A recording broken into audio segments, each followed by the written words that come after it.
Hey everyone, welcome back to the Mr. English channel.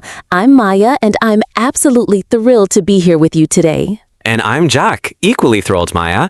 Today, we're diving into a super practical and incredibly useful topic, daily English phrases that people commonly use in the workplace and in offices. These are the kinds of phrases that make your professional communications smooth and effective. Exactly, Jack. Sometimes people think these are only for high-powered managers or big business owners, but that's really not the case. Even if you're not in a management position or running your own company, mastering these simple phrases can be incredibly useful in your daily interactions, helping you sound more confident and articulate. Absolutely. Just thinking about my own morning, it started bright and early with some work communication. Before I even had a chance to finish my breakfast, I already had 3 urgent emails waiting for me in my inbox. It was quite a wake-up call, literally. Wow, 3 emails before breakfast? That sounds like a pretty intense start to the day, Jack. Were they all equally demanding or just general correspondence? A little of both, to be honest, Maya. It definitely added a bit of stress to my morning routine. One client needed some immediate changes made to a project we're currently working on, and another simply wanted a quick update on the progress of a task. It's funny how often that word, update, comes up in a professional setting, isn't it? It really is. And for anyone listening who might be new to some of these business terms, an update just means providing new or current information about something that's ongoing.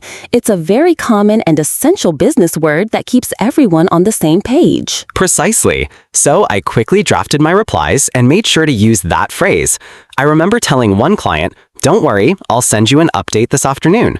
It sounded professional and clear, which is always the goal. That sounds incredibly professional already, Jack. It sets clear expectations. By the way, speaking of getting work done, do you personally find yourself more energized and productive working in the morning, or are you more of a night owl who thrives after the sun goes down? Oh, without a doubt, I am a morning person, Maya. Definitely. My brain honestly just seems to hit a wall and stops functioning effectively after about 9 p.m. It's like a built-in timer that signals it's time to wind down. I can totally relate to that. Same here. I'm definitely a morning person too. There's just something about those early hours where I feel sharper, more focused, and genuinely more productive.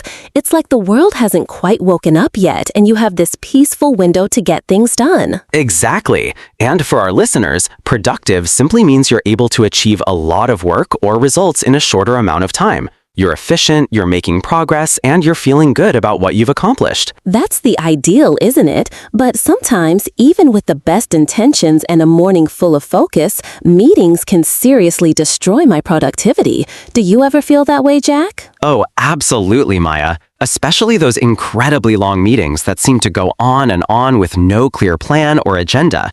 You walk in optimistic, thinking it'll be a quick discussion, and suddenly an hour or 2 has vanished and you're not even sure what was accomplished. Tell me about it. That reminds me so much of a meeting I had just yesterday.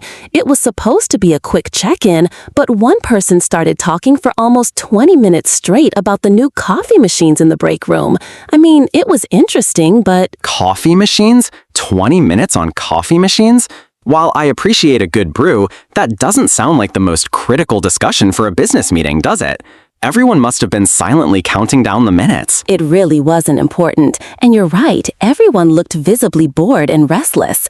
In situations like that, when a conversation is drifting, in business English, we often say, "Let's stay on topic." It's a polite but firm way to steer the discussion back to the main agenda. That's such a useful phrase, Maya.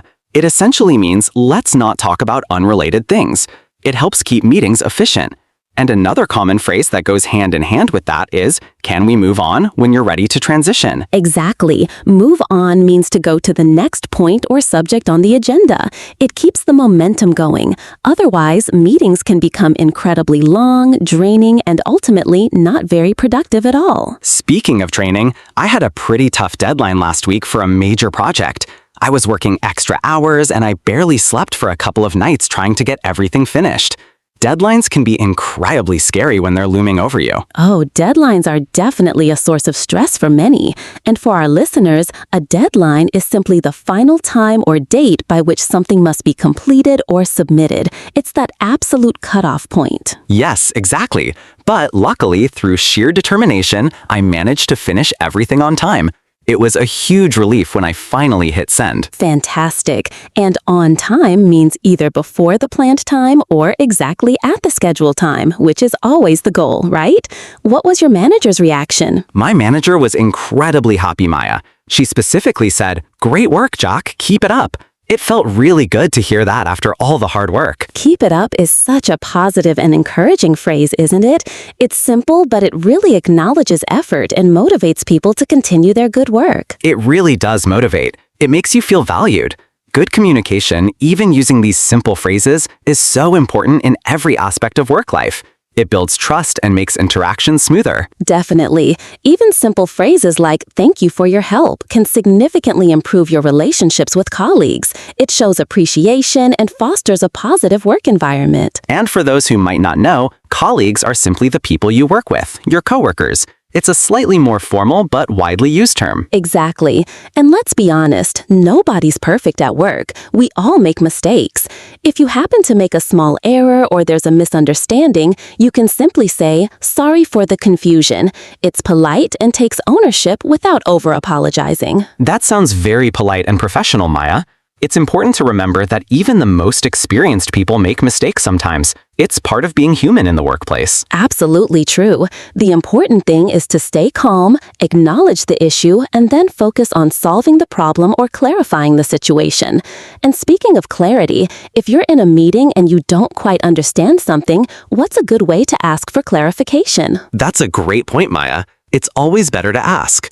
A very polite and clear way to do it is to say, "Could you explain that again?" Or, "Could you elaborate on that point?" It shows you're engaged and eager to understand rather than just nodding along. That is so much better than pretending to understand and then potentially making an error later on. Asking questions not only helps you learn faster, but also ensures that everyone is on the same page, preventing future misunderstandings. Precisely. Open communication is key. By the way, shifting topics slightly, Maya, do you enjoy working from home or do you prefer the traditional office setup? You know, sometimes yes, I really do enjoy working from home. It saves me a lot of time and hassle because I don't have to commute every day, which is a huge plus, especially with traffic these days. And for our listeners, commute simply means traveling from your home to your place of work. It's that daily journey we all make. Right. But while working from home has its perks, it can also be quite distracting at times, especially when there are other things going on in the house or when technology decides to betray you. Tell me about it. The absolute worst is when your internet connection suddenly decides to stop working right in the middle of an important video call with clients or colleagues. Oh no, that always happens at the absolute worst possible moment, doesn't it? It's like the internet knows when you have a critical presentation. Exactly. And then you hear everyone on the other end saying things like, "Jack, your voice is cutting out," or "We can't hear you clearly." Or the classic, "Can you hear me now?" as you frantically try to reconnect or switch to another device. These are truly classic office phrases, whether you're in person or remote. They really are. Before we wrap up this insightful discussion, don't forget that the best way to really integrate these phrases into your daily communication is to actively practice them. Try using them in your conversations. Yes, practice truly is the best way to improve your English confidence and make these phrases feel natural. The more you use them, the more they become part of your everyday vocabulary. And if you enjoyed this episode, please don't forget to subscribe to the Mr. English channel and share it with your friends. And we'd love to hear from you. Tell us in the comment section below which business phrase was your favorite today, or if there are any others you use regularly. We always enjoy hearing your thoughts. Thanks so much for listening, everyone. We appreciate your time and your dedication to improving your English skills. See you in the next episode for more practical English tips and insights. Bye for now. Bye-bye.